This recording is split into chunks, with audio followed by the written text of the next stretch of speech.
you've got something to look at. Welcome. Can I just add my welcome to Matt as well? And thank you for coming this Sunday evening. I hope you're keeping warm. Tonight we're going to spend some time talking about John Newton, and whether you know lots about him or absolutely nothing, I hope that this evening will be helpful just to gain some insights into his life, and particularly how God dealt with him and revealed himself to John Newton in amazing grace. So let me just tell you where we're going tonight, so you can, you've got the right expectations. It's going to be in two parts. The first part is going to focus on his early life to his conversion to the Christian faith, ending up at his ministry in Olney to the end of that time, and the hymn writing he did. And then we're just going to have a break, as Matt said. And then the second part will be shorter, just so you know. That first part's probably about 20 minutes. And the second part is about his life and ministry in London, including his involvement in the abolition of the slave trade, right till his death. And then just at the end, I say there'll be a few minutes for some questions. I'll recommend some books along the way as well. I'm greatly indebted to people who've written about him. There's lots of biographies, as I'm sure you're aware.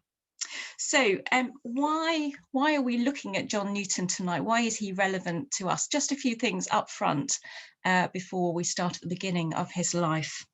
Well, first of all, he has a wonderful Christian story. And in it, we'll see God's amazing grace and God's sovereignty in intervening in his life. And also, John Newton lived in turbulent times with disease, often without a cure. There was days before penicillin, and consumption, or tuberculosis as it was also known, was a big threat of the day. And there were obviously wars and political upheavals too. There was inequality and racism, things that we experience in our world today. And he knew all about suffering, loss, bereavement, isolation. And then finally, probably what we know him best for is the famous hymn that he wrote, the hymn Amazing Grace, that's sung at all kinds of significant events, weddings, funerals, state occasions, most recently at the inauguration of the new president of the United States. I'm sure you may well have seen that. Anyway, but to begin at the beginning, the beginning of John's life, let me just move us on to the next slide. Okay, John was born in 1725 on the 24th of July in Wapping, which is just a mile downriver from the Tower of London. His mother Elizabeth was married to a merchant captain. She was a sincere Christian and a member at the Independent Chapel of Dr. Jennings. And John was brought up with Bible stories and solid Puritan doctrine and the hymns of Isaac Watts. At that time, most people were baptized into the Church of England, and other denominations were known as dissenters. And I tell you that for a reason, because that pops up again in John's history a bit later on. Dissenters became known as nonconformists. So that's his church background. And his mother prayed for him fervently that one day he would enter the ministry. She prayed for him and taught him. But this was something she would never see herself. Sadly, his mother died just before John's 7th birthday, just 2 weeks before he turned 7. But what was it like growing up in Wapping? Well, it was a bustling dock area with 80% of imports and exports to Britain passing through, and plenty of illegal contraband. And as a boy, John would even be able to watch pirates and mutineers hanging in chains at Execution Dock till 3 tides had washed over them. So it was a pretty grim thing that he experienced as a child. Now, not too long after Elizabeth, his mother, had died, his father remarried and he was packed off to boarding school. And here he got next to no spiritual encouragement, sadly, and it was a lonely time for him. Oops, sorry, I'm going the wrong way. I beg your pardon. Too hasty. Okay.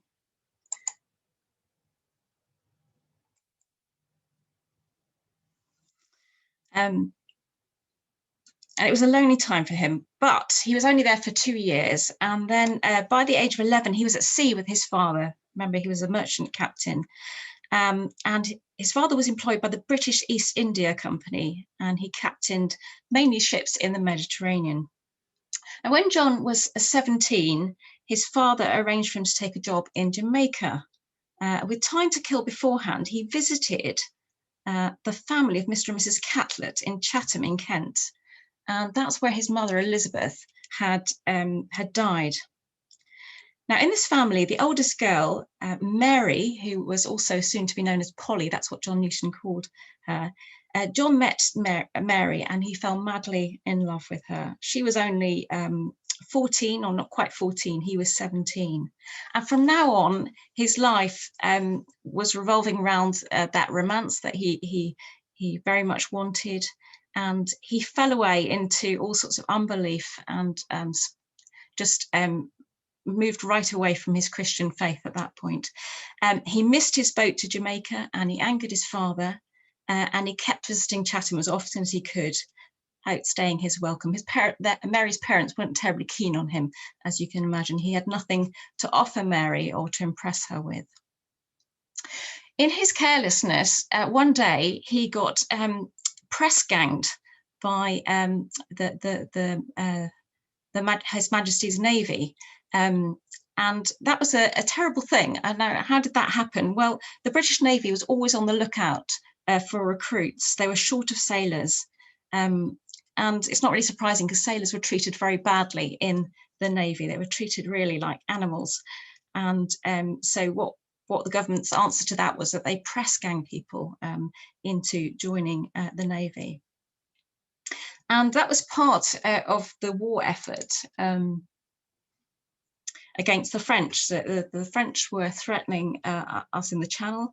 And so on the 25th of February, 1744, a day of strong gales with snow, John Newton was delivered to the captain of HMS Harwich, which was anchored off Sheerness.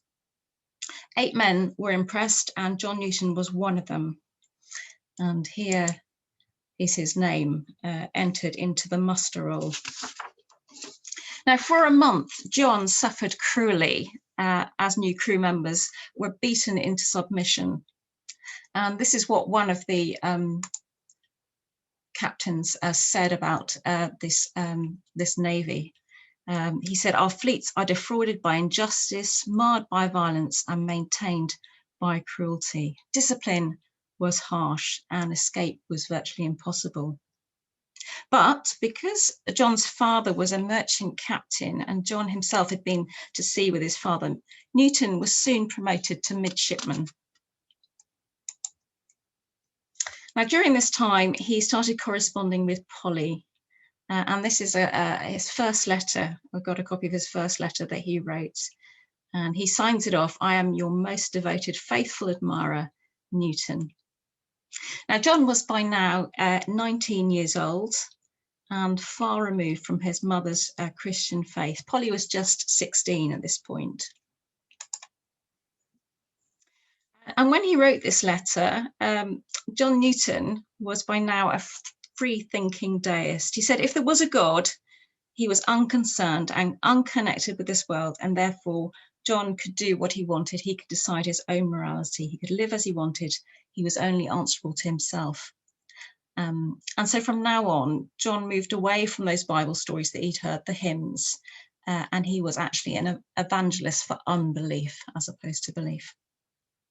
Now, the thought of 5 years of separation from Mary was too much for John, and shortly after that love letter was written, John deserted his ship. He was captured by dragoons and Captain Carteret, the captain of his ship, and he ordered a red checked shirt. Now you can see what's going on here on the picture. It was getting lashes, 25 to 30 lashes across the back were given for those who desert his ship. But as fortune would have it, a bit later that year, the fleet was anchored at Madeira and Newton managed to get himself exchanged for a seaman from a small merchant ship, Pegasus.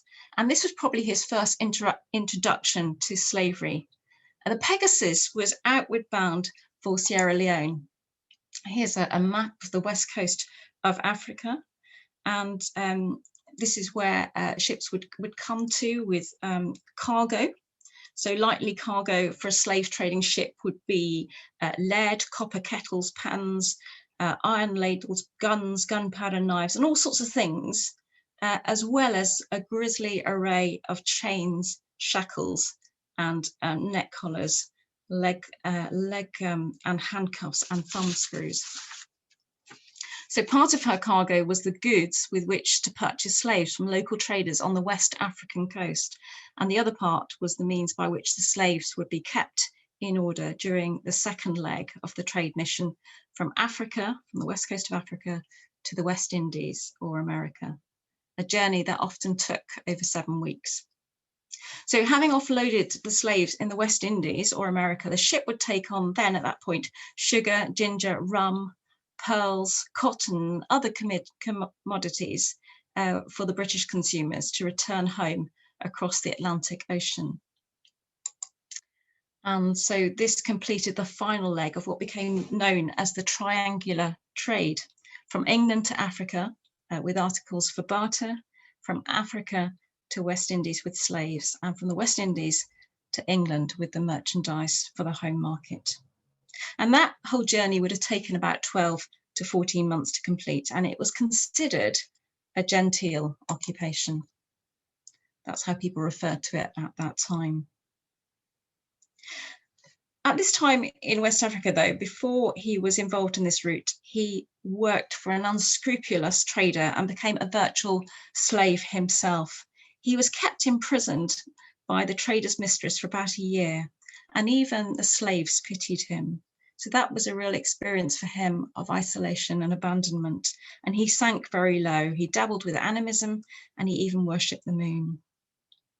But as Providence would have it, February 1747, he found himself on board a merchant ship, the Greyhound, bound for England. The captain of this ship knew his father and had been on the lookout for him.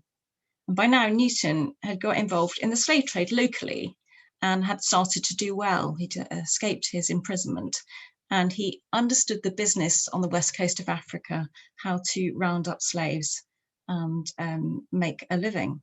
So he nearly resisted going home at this point, and it was only his love for Mary, or Polly, that made him head for home, and also a lie that he'd been told about a possible legacy that he might be coming into that took him home. So he set off on the ship across the Atlantic. And at that point, a disaster hit. On the 10th of March, 1748, a fierce storm shattered the mast and the rigging. And the ship was only kept afloat by the cargo of timber and beeswax. Newton thought it would all pass off, and he joked about talking about this over a beer later on. But one of the other crew said, no, it's too late now.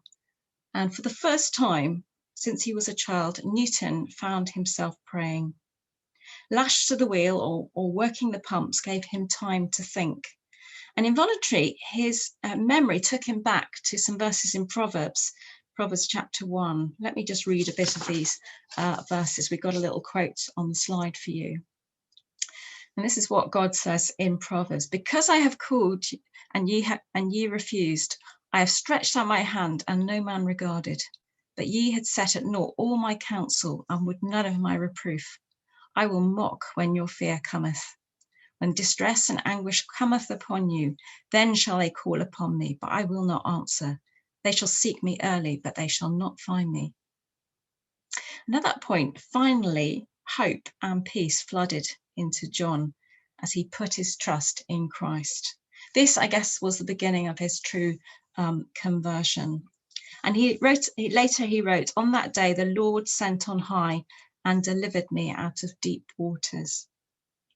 So the Greyhound, broken and barely afloat, arrived off Ireland in Lough Swilly, appropriately on Good Friday in 1748. Now, once back on the mainland, his first action was, of course, to call on Mary, but he still had nothing to offer her. So he had to find work, and he did find it. He went back up to Liverpool, and a friend of his father's, he signed on as first mate of a slave ship, the Brownlow, owned by Joseph Manistee. And at that point, John backslid again, almost to being as bad as he was before. But a near fatal fever brought him back to his senses, and he gave his life wholly to Christ. He was ready to die, but had one longing, and he wanted to see it fulfilled. This is what he wrote at that point. And bearing in mind, he could easily have died, and there were a few occasions like that. He wrote, he longed that he might have opportunity to do something for the glory of God and the good of his fellow creatures, that he might not go useless out of the world. It was a prayer that God was pleased to answer. So he was to sail in 4 ships owned by Joseph Manistee, all involved in the slave trade, and more of that in a moment. But first of all, by this point now, he had a job and he had prospects. So on the 1st of February 1750, at last, John married Mary at St Margaret's Parish Church in Rochester, Kent. This was 8 years on from having fallen head over heels in love with her at the age of 17. Now, 6 months later, he set off in command of his own ship, the Duke of Argyll. And for this genteel occupation, as it was called, he sought the prayers of Christian people. And this is what the ship looks like in full sail. Now, his voyages were fraught with danger. Just try and imagine what it was like on board one of these ships. There was, first of all, an unruly crew who could be unreliable. And then, of course, there were slaves who naturally were looking for opportunities to escape and massacre the crew. There was disease and fever. 1/5 of sailors never returned, and 1/4 of the slaves would often die in transit. There was intrigue and treachery by the black and white traders in Africa. There were storms and tornadoes, and captains were without accurate compass or timepiece. At that point, Greenwich had not yet been fixed as the standard 0 point of longitude. And then finally, also there were the rats who gnawed at the ropes and sails as fast as they could be mended. Now, John Newton made 3 journeys on this slave ships, but he was increasingly becoming uncomfortable at this way of life and his separation from Mary. But he had no other career. It was a terrible business to be involved in, but it has to be said that Newton did his best to treat the crew and the slaves as well as he could, and he gained a reputation for, on certainly his last voyage, he didn't lose a single slave or crew between West Africa and the Indies, but he was growing uncomfortable with it and he couldn't square it with his faith. The next thing that happened, after his 3rd journey, preparing for his 4th journey, he was back in Liverpool and waiting for his ship, the Bee, to be made ready for him to travel on, when suddenly he had a seizure. He'd never experienced one before, and he never had one again. He was just 29, and this ended his sailing career. God had other plans for him. After recovering from his seizure, Mary, his wife, fell ill. It's possible that it was a reaction to John's seizure in the first place, and it took her 6 months to recover. So he went down to Kent with her, to her family home, and he used that time to take many trips to London. He'd often go on foot, leaving at 4 o'clock in the morning, and he went to hear evangelical preachers. It was then that he had his first meeting with the evangelical preacher, George Whitefield, who was by now famous for preaching throughout this country and America. And John used this time to listen to sermons, to read widely, and to study the Bible and Christian texts. But he still needed, of course, a proper job and an income. So God amazingly provided yet again. In August 1755, John Newton was appointed customs officer in Liverpool, surveyor of the tides. Now you have to think, it was the heyday of smuggling. So the tide surveyor would check vessels coming into the port. And John was more than qualified to do this job, and it was well paid and it had reasonable hours, and it was a chance for him to spend time with Mary as well. Now, Liverpool was a bustling city with about 40,000 inhabitants, but it was a godless one too. There were no evangelical Anglican churches in the city. So John found himself worshipping with the Independents and the Baptists. Remember those dissenters, or those nonconformists, as they were then called. John entertained George Whitefield, and he heard him preach many times. And he also began to learn to read the New Testament in Greek and also biblical Hebrew. Now, John Newton began writing sermons and he started feeling called to the Christian ministry. He nearly entered the independent ministry, and he was almost an evangelist for John Wesley as well. But John wanted to hold out for ministry in the Church of England, and it would take him 6 years of trying before he was accepted. He didn't have the right credentials in his background, and he hung out too much with all the dissenters, and the bishops didn't like that. Now, fortunately, an evangelical nobleman called Lord Dartmouth came to his help. He championed the cause of evangelicalism and was able to pull some strings. So, on the 17th of June, 1764, John Newton was ordained into the Church of England and settled at Olney in Buckinghamshire as curate in charge of St. Peter's and St. Paul's. Here we are, here's his name on the board there. And for 16 years, he was a patient, hardworking, caring country parson. Here are some pictures. This is the house he lived in. And here's another one. This is his view from his window of the church. Now, what characterised John's ministry in Olney? Well, he cared for his parishioners.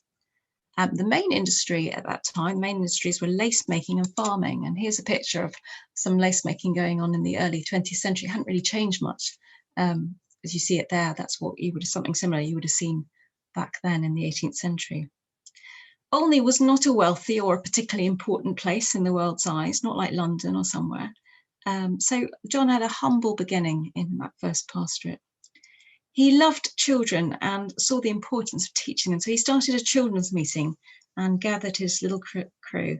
And that included children from the Baptist chapels and the independent chapels. And this was long before Robert Rake started his Sunday school work. He also started an early morning prayer meeting. Now, you might think sometimes when we ask you to come to a prayer meeting, that could feel like a big deal. But his prayer meeting started at 5 o'clock in the morning. And he was always disappointed that there were only 40 people there. I think that's quite impressive. So that's something he valued. He thought prayer was incredibly important. And he had a busy, massive correspondence ministry too. He wrote loads of letters. You can read them. They're gathered in books. And we'll talk about that in a bit more in a moment. And also the other thing to mention about this time is his friendship with William Cowper. Here we are, picture of him, the national poet. We're going to come back to him in just a moment. Now, we've got some idea of what John Newton did in his first ministry role, but what was the man, John Newton, the Christian and the church leader, like? Well, he wasn't a great orator. Somebody said his utterance was far from clear and his attitudes ungraceful, but he was a warm preacher with a consistent life. And John Newton said of himself that his aim was not to acquire the character of a ready speaker, but to win souls to Christ. Yet he was no mean scholar. He was reading at 4, he learnt Latin at 6, and beyond that he was self-taught.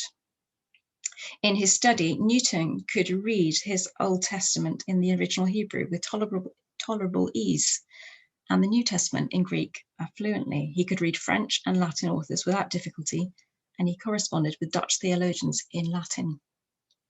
What about his family life and what life was like in the Newtons' household? Well, Mary and John never could have children of their own. We don't know exactly why, but they obviously loved children, so it seems that they were unable to have them. They loved each other incredibly, and John sometimes feared that he had made an idol of Mary. Mary was frail in her health, but she was very supportive and hospitable. Now, they adopted 2 nieces, Eliza and Betsy. Both had been orphaned as children, which was not unusual in that time. Eliza died at just 14 of consumption, and she died in faith. She chose the text for her funeral and one of John Newton's hymns. And as for Betsy, she looked after John in his old years and the final years in London with her husband. But she suffered too. John Newton saw her through almost a year of severe mental illness, which landed her in the lunatic asylum, then nicknamed Bedlam. The Newtons cared for their servants. They always wrote to them and treated them like family, sometimes taking them in as orphans and caring for them in their frailty, often till their death. So much for his family. Now, just before we take a break in just a moment, I just want to talk now a little bit about his writing and his hymns. First year at Olney, we've got another slide for this. Oops, let's move on. First year at Olney in 1764, he published an authentic narrative. You can read it online, actually, you don't even need to buy it. And it's a testimony of John Newton's life, his life story to date, and his dramatic conversion. And people from all over came to see John after he'd published this. They were fascinated by him. And John said, "The people stare at me since reading them, and well they may. I am indeed a wonder to many, a wonder to myself. Especially I wonder that I wonder no more." And of course, he was talking about God's wonderful intervention in his life. John wrote lots of letters, as I already mentioned. He published two lots of these writings. There was Omicron and there was Cardiphonia, two works that he produced. And then he also published letters to a wife. During his 5 years at sea, he wrote 200 pages to Mary. Sometimes they changed ships 5 times. Can you imagine that? 5 times, but every page arrived. There's a lot more I could say about his letters. There are books written about them and all the pastoral wisdom that he passed on through letter writing. Now, I just want to go on to William Cowper. I said we'd come back to him briefly. Very significant for the hymn writing ministry of John Newton. In August 1769, William arrived in the town with Mary Unwin. Poor William Cowper was a manic depressive. He was a great poet, but he was a very needy person too. He needed a lot of loving pastoral care from John and Mary Newton. At one time, he lived with them 18 months and afterwards visited John daily in his study. Just to give you an example of the care that John Newton showed him. So there was one day, and bearing in mind Sunday is an important day if you're a minister, was having a crisis, presented itself at 4 o'clock in the morning. And John spent 4 hours with him at his side. Then he had to go off, of course, and preach and run a service. Mary stepped in, and that sort of thing happened quietly. But in spite of Cowper's struggles, he was able to serve the gospel. John encouraged him, and together in their writing, they produced a wonderful collection of hymns. If perhaps you know some of William Cowper's works, for me, a favourite is the hymn, "God Moves in a Mysterious Way." I don't know if you know that. It's a lovely arrangement that's been done by Sovereign Grace to that. Here's a picture of these hymns that we've got. They were produced in 1779, so 6 years since starting the project, and it was called Olney Hymns. 280 hymns were written by John Newton and 68 by William Cowper. And the reason that John Newton got into hymn writing primarily was to help his congregation, many of whom did not read or write very well. And it helped with his preaching.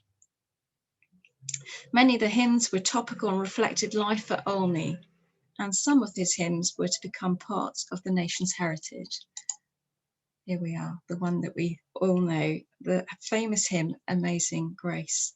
And this was based on a sermon he preached on the first morning of a new year from 1 Chronicles chapter 17, verses 16 to 7, where King David reviewed the mercy of God to a man as weak and sinful as himself. And of course, John Newton saw his own life here, how God had been merciful to him.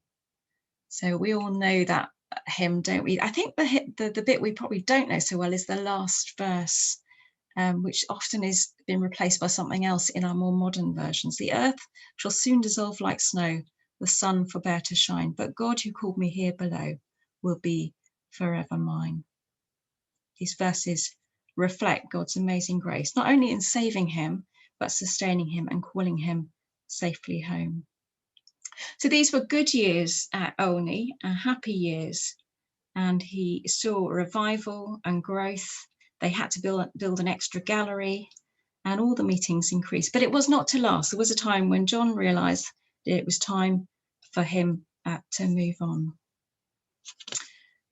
Great. That brings us to the end of our first part. Well done. You've listened a long time. That is the longest part, just as I told you before.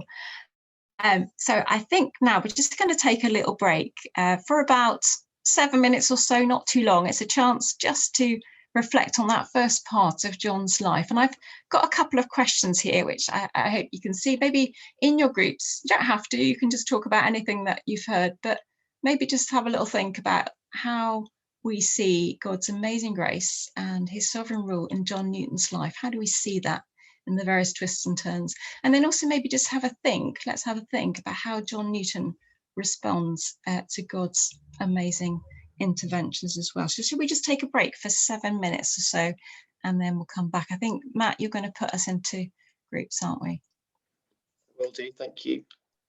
Also,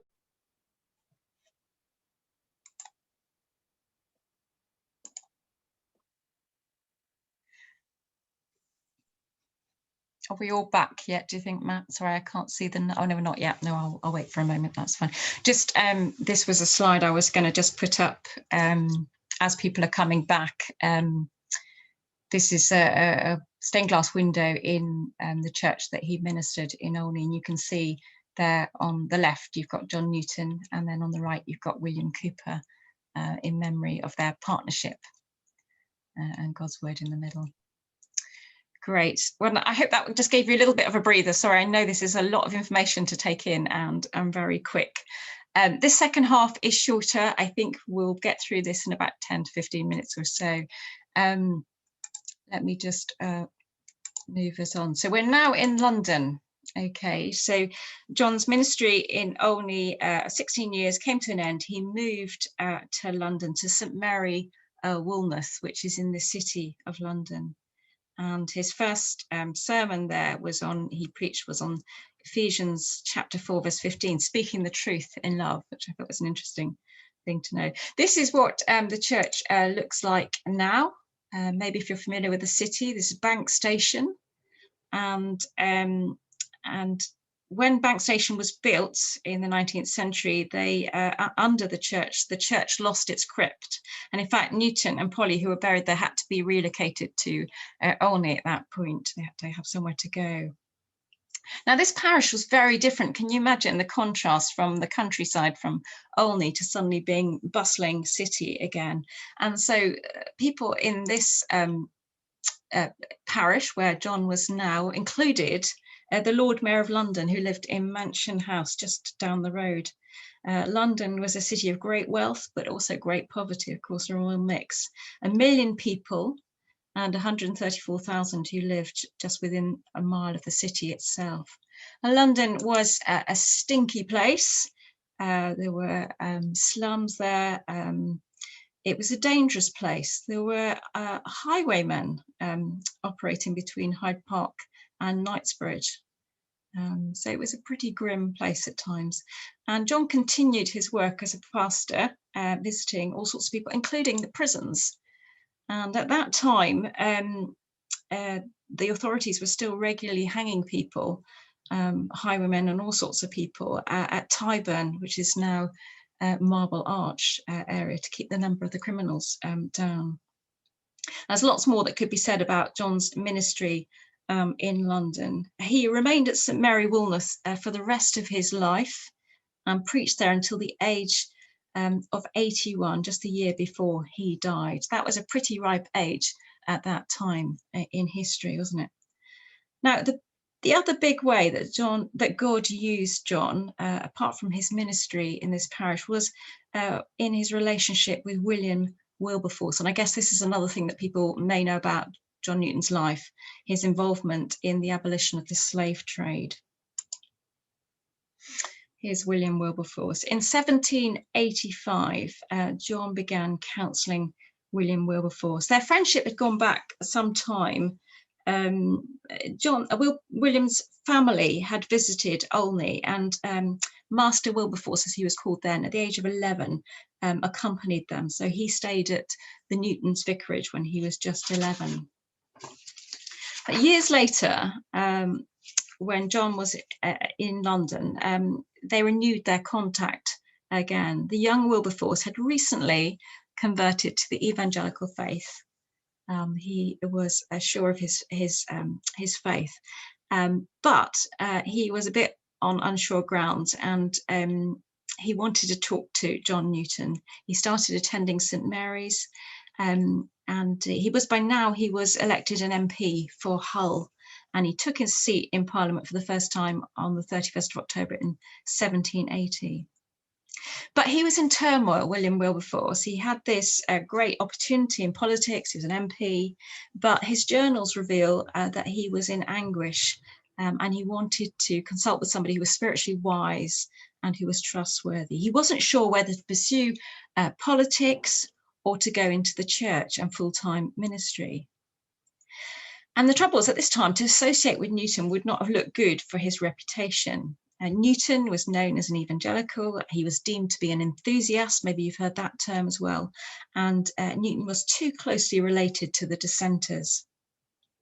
But William Wilberforce was persuaded that to have a conversation with John would be a good thing. So he set about writing to him, and this is what he wrote. He wrote, "To the Reverend John Newton, December 2nd, 1785. Sir, I wish to have some serious conversation with you. P.S. Remember that I must be secret, and the gallery of the House of Commons is now so universally attended that the face of a member of Parliament is pretty well known." So he was in two minds whether he should be talking to John Newton. But this is what he says after a conversation with him. "After walking about the square once or twice before I could persuade myself, I called upon old Newton, was much affected in conversing with him, something very pleasing and unaffected in him. When I came away, I found my mind in a calm, tranquil state, more humbled and looking more devoutly up to God." Wilberforce, who had planned to abandon politics, was now resolute to stay. Newton had persuaded him that was a good thing, that God might have that intention for him. So almost two years later, Wilberforce entered this in his diary. He said, "God Almighty has set before me two great objects, the suppression of the slave trade and the reformation of manners." Wilberforce gave up popularity and high office to care for slaves and the nation's moral welfare. He might otherwise, who knows, he might have become Prime Minister himself. Now here's a picture of Westminster Hall. John Newton visited Wilberforce at the Palace Yard to see how he lived in Parliament time. And Wilberforce, imagine, he often felt like giving up in politics, but Newton, who was 30 years older than him, set before him various examples from Scripture to encourage him, to show him how he could respond to what God might be putting in front of him. This is what Newton said. "My heart is with you, my dear sir. I see, though from a distance, the importance and difficulties of your situation. May the wisdom that influenced Joseph and Moses and Daniel rest upon you, not only to guide and animate you in the line of political duty, but especially to keep you in the habit of dependence upon God and communion with him in the midst of all the changes and bustle around you." So that was how he encouraged Wilberforce to stick in there in really tough times. But meanwhile, Newton himself entered energetically into the abolition of the slave trade as well. He wrote this text, the Thoughts on the African Slave Trade, by John Newton, rector of St Mary, Woolnoth. Now this then started to escalate things. These things were circulated, and in late February 1787, Newton was called to give evidence before the Privy Council. He was the only former slave trading captain willing to put himself forward for public examination. And a few years later, Newton gave evidence again in 1790, this time before a select committee of the House of Commons. Now, if you've seen the film Amazing Grace, perhaps many of you have, you'll have seen the part that John Newton played giving testimony about his experiences of the slave trade. And there's so much more that could be said about this, but let me just mention a couple of other things that Newton also can be remembered for, and praise God for. He had a huge role in encouraging people onto the mission field. So people like William Carey, who you may have heard of, or Henry Martin, they were encouraged by him to go to India and to Persia. We're going to just finish now, though, with a final story from his personal life. Just before Christmas in 1790, so not long after the publication, but here's him appearing before the House of Commons, Mary, his wife, died after a long fight against cancer. And John later wrote, when Mary died, the world seemed to die with her. He still had another 17 years to run after that. And here we have a slide of the pulpit at St Mary Woolnoth, but also the text, Habakkuk 3, 16, 17, which John preached on 10 days after her death. And he'd specially reserved this text. In 26 years of ministry, he'd never preached on this text, and that was very deliberate because he thought, if I ever outlive my wife, this is what I want to preach at her funeral. And this is what those 2 verses in Habakkuk say. Although the fig tree shall not blossom, neither shall fruit be in the vines, the labour of the olive shall fail, and the fields shall yield no meat. The flock shall be cut off from the fold, and there shall be no herd in the stalls. Yet I will rejoice in the Lord. I will joy in the God of my salvation. Newton was still preaching when he was 80 years old, and perhaps he actually shouldn't have been preaching by that stage. He would sometimes lose his place and he needed assistance. But it's amazing, isn't it, just to see how he carried on. And he preached his last sermon on October 1806, and it was in aid of a fund for the widows and orphans of the Battle of Trafalgar. Newton died on Monday, the 21st of December, 1807, aged 82. And here we can see a plaque that he composed himself on a plain marble tablet. Let me just read you. You might not be able to read the small text. It says, John Newton, clerk, once an infidel and libertine, a servant of slaves in Africa, was by the rich mercy of our Lord and Saviour Jesus Christ preserved, restored, pardoned, and appointed to preach the faith he had laboured to destroy. He ministered near 16 years as a curate and vicar of Olney in Buckinghamshire, and 28 as rector of these united parishes. On February the 1st, 1750, he married Mary, daughter of the late George Catlett of Chatham, Kent, whom he resigned to the Lord, who gave her on December the 15th, 1790. So John Newton was buried at St Mary's, but later, as I said, because of the building of a bank station in the city, he had to be reinterred at Olney. The words of the last hymn, the last verse of his hymn, Amazing Grace, were now realised in John's life.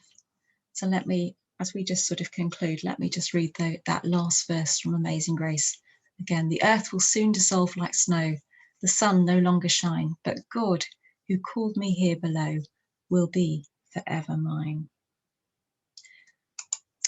So just recapping on John's life, what do we take away? What did he leave behind? Well, he left behind a story of amazing grace, and also a story of a beautiful marriage, devoted marriage. He was a caring and peaceful pastor. People could relate to him. And he was a preacher of evangelical conviction. He was a writer of biblical common sense, all those letters that he wrote, those texts that he wrote, the books. And he was a composer of warm theological hymns. And finally, the thing that he's, I guess, most remembered for too is he was a warrior against the slave trade. Well, there is so much that I have not been able to mention, and I'm sorry I've slightly rushed through a lot of that. There is a lot more you will be able to read yourselves if you want to dig into his text. Just the final slide I wanted to mention. These are 3 books that I read, I've been reading over the years and reread, and I found really helpful. Brian Edwards there on the left, John Newton Through Many Dangers, he very kindly shared all these pictures, these visuals that I've been able to use, and lent me his notes too. So I'm very indebted to him, and I'd love you to get his book if you're interested. It's full of fabulous pictures, far more than we've used tonight. And there is a discount available on this book, a 3-day one. If you want If you're interested, I can give you a code, and instead of that book being £12, it's £10. And then another book I want to mention is the one on the right there, that by Tony Ranker, which is particularly good on his letters and his pastoral encounters with people. And again, 10 of those are prepared to do a special deal. It's normally £15. It's yours for 10 if you quote the code that you want. The middle one is one that I read a while ago. It's by Jonathan Aitken, who was a disgraced politician. Maybe some of you remember him, and was greatly influenced by John Newton's life. And that's a really good biography that he's written too, if you're interested. Don't have a special deal on that one. Okay, that's your lot. You've done really well in listening. Thank you. I'm going to stop screen sharing if I can work out how to do that. There we go. And